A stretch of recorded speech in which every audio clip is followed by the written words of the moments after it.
సామాజిక మాధ్యమాల్లోని పోస్టులకు సంబంధించి అందిన ఫిర్యాదులపై కేసులు నమోదు చేసే ముందు ప్రాథమిక విచారణ చేపట్టాలని హైకోర్టు స్పష్టం చేసింది.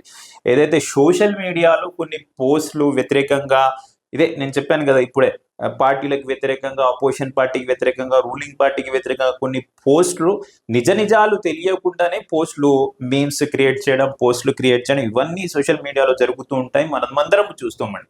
సో దీని ఉద్దేశంలో హైకోర్టులో స్పష్టం చేసింది, కేవలం విమర్శనాత్మక అంశాలను సామాజిక మాధ్యమాలు పోస్టు చేశారన్న కారణంగా క్రిమినల్ చర్యలు కొనసాగించడానికి వీల్లేదు. పరువు నష్టం, ద్వేషపూరిత ప్రసంగం, హింసను ప్రేరేపించడం, శాంతి భద్రతలను భంగం అనే ఆరోపణలు నిరూపిస్తే విచారణ కొనసాగించవచ్చని, దీనికి విరుద్ధంగా అంశాలు లేకుండా కేవలం రాజకీయ విమర్శ ఎంత ఘాటుగా ఉన్నప్పటికీ నేరాపూరణ పరిధిలోకి రాదని స్పష్టం చేసింది. కాంగ్రెస్ పార్టీ రాష్ట్ర ప్రభుత్వమే సామాజిక మాధ్యమాల్లో పోస్టులు చేశారంటూ అందిన ఫిర్యాదుల మేరకు రామగుండం, కరీంనగర్ పోలీస్ స్టేషన్లో నమోదైన 3 కేసులను కొట్టివేయాలంటూ నల్లబాలు ఎలియాస్ దుర్గం శశిధర్ గౌడ్ హైకోర్టులో పిటిషన్ దాఖలు చేశారు.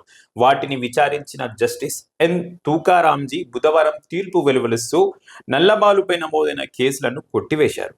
ఈ సందర్భంగా సామాజిక మాధ్యమాల్లో పోస్టులకు సంబంధించి కేసులు నమోదు పై పోలీసులు మెజిస్ట్రేట్ కోర్టులకు మార్గదర్శకాలు జారీ చేశారు. సామాజిక మాధ్యమాల్లో పోస్టులు చట్టబద్ధమైన వ్యక్తీకరణ పరిధిలోకి వస్తాయని భావిస్తుందని పేర్కొన్నారు.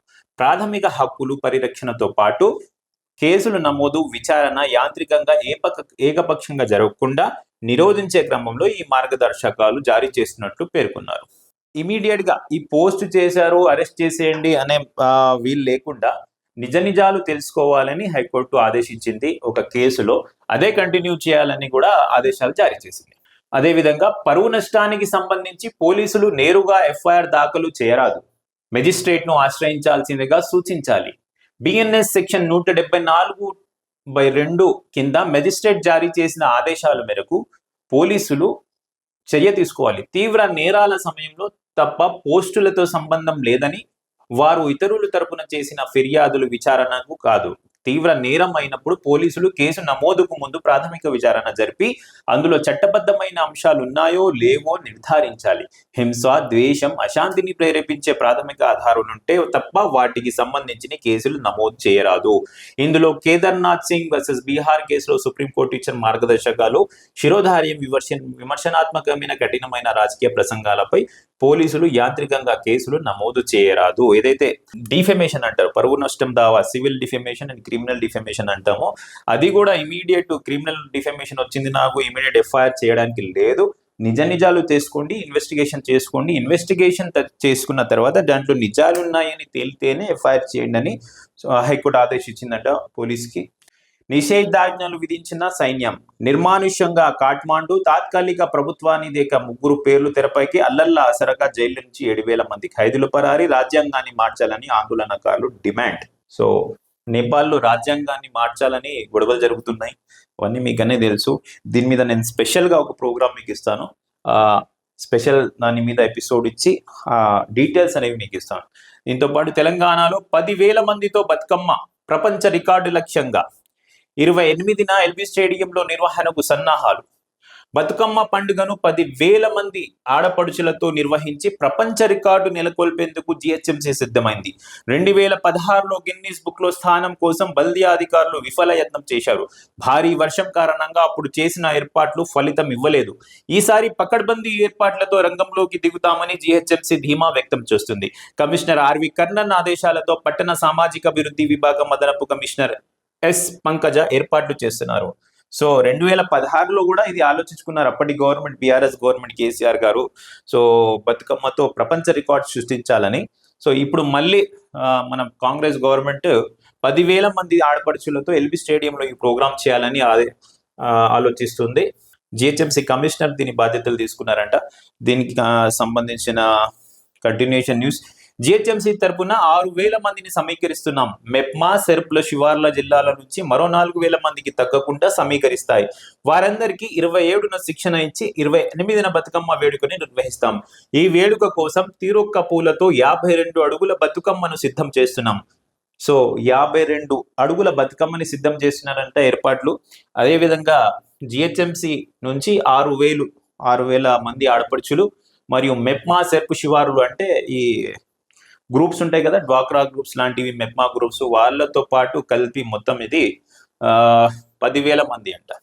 సో వారందరికీ 27న శిక్షణ ఇచ్చి 28న బతుకమ్మ వేడుకను ఎల్బీ స్టేడియంలో నిర్వహిస్తారు.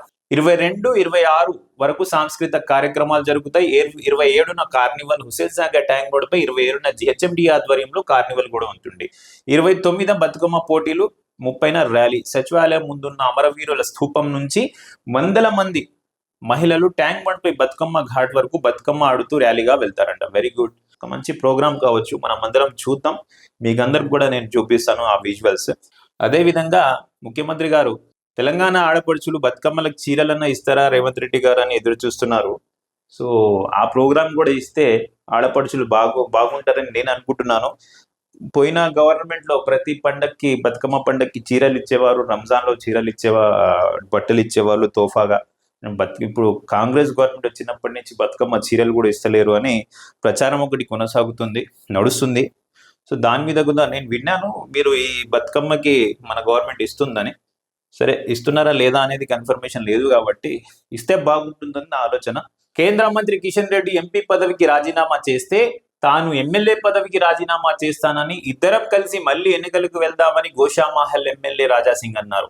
బుధవారం హైదరాబాద్ లో ఆయన మీడియాతో మాట్లాడుతూ తనకు భాజపా ఎలాంటి సహకారం అందించలేదని పేర్కొన్నారు. పార్టీలో తానెప్పుడు ఎలాంటి పదవి ఆశించలేదని తెలిపారు. రాష్ట్ర కొత్త కార్యవర్గంతో తెలంగాణలో పార్టీ అధికారంలోకి వస్తే రాజకీయ సన్యాసం తీసుకుంటానని సవాల్ చేశారు. రాష్ట్ర కార్యవర్గంతో సంతృప్తిగా ఉన్నారో లేదో ఎంపీలు ఎమ్మెల్యేలు చెప్పాలన్నారు. తాను ఎప్పటికీ భాజపా నేతనేనని, భారత కాంగ్రెస్లలో చేరబోనని స్పష్టం చేశారు. ఢిల్లీ పెద్దలు పిలిస్తే వెళ్లి కలిసేందుకు సిద్ధంగా ఉన్నానని, పార్టీలో చోటు చేసుకుంటున్న పరిణామాల గురించి వారికి చెబుతానన్నారు. ఎందుకు రాజీనామా చేశావు, ఎందుకు బీజేపీలో మళ్ళీ పిలిస్తే వెళ్తా అంటున్నావు, ఎందుకు బీజేపీతో సంబంధం లేదని మళ్ళీ బీజేపీ అధికారం పిలిస్తే నేను వెళ్తాను. మళ్ళా రాజాసింగ్ గారు తెలంగాణ చీఫ్ అవడానికి ప్రయత్నం చేశారా, తెలంగాణ బీజేపీ ప్రెసిడెంట్ అయ్యడానికి ప్రయత్నం చేసి విఫలమయ్యారా? ఆ ప్రెసిడెంట్ ఇవ్వలేదని మీరు బీజేపీ పార్టీకి రాజీనామా చేశారా? మళ్ళీ ఏమంటారు, ఎమ్మెల్యే పదవికి రాజీనామా చేసి కిషన్ రెడ్డిని కూడా రాజీనామా చేయమని నేను కూడా చేస్తా అంటే ప్రభుత్వ డబ్బు ఇది, ఖజానా ఇదైతే ఎలక్షన్లు అందరికీ ఒక అలవాటు అయిపోయింది. రీఎలక్షన్ చేద్దాం, మళ్ళా పోటీ చేద్దాం, మళ్ళా ఎలక్షన్ చేద్దాం, నేను రాజీనామా చేస్తాం, మళ్ళా ఎలక్షన్. డబ్బులు వాళ్ళ ఇంట్లో నుంచి పోతుంటే ఏదైనా ప్రజల డబ్బు, ప్రజల సొమ్ము, ప్రభుత్వ సొమ్ముని ఎడాపెడాగా ఖర్చు చేద్దా, రండి మళ్ళీ ఎలక్షన్ చేసుకుందాం తెలుసుకోండి అంటే ఎందుకు నిలబడ్డారు? మీరు ఎమ్మెల్యే పదవికి రాజీనామా చేసి మళ్ళా నేను బీఆర్ఎస్ లో వెళ్ళను, బీజేపీలో వెళ్ళను, టీడీపీలో వెళ్తారా? ఏం చేయబోతున్నారు రాజాసింగ్ గారు? మీరు పదవికి రాజీనామా చేశారు, మళ్ళీ ఎందుకు నేను మళ్ళీ బీజేపీలో చేరుతాను, అధిష్టానం పిలిస్తే వెళ్తాను అంటున్నారు? లేదా మీ ఎజెండా ఏదైతే బీజేపీ ప్రెసిడెంట్, తెలంగాణ ప్రెసిడెంట్ ని మొన్న ఎన్నుకున్నారో ఆ ఎన్నిక మీకు ఇష్టం లేదు కాబట్టి మీరు పార్టీ నుంచి వెళ్ళిపోయారు. ప్రజలకు ఇబ్బంది చేయకుండా మంచి డిసిజన్ తీసుకుంటారు రాజాసింగ్ అని నేను అనుకుంటున్నా.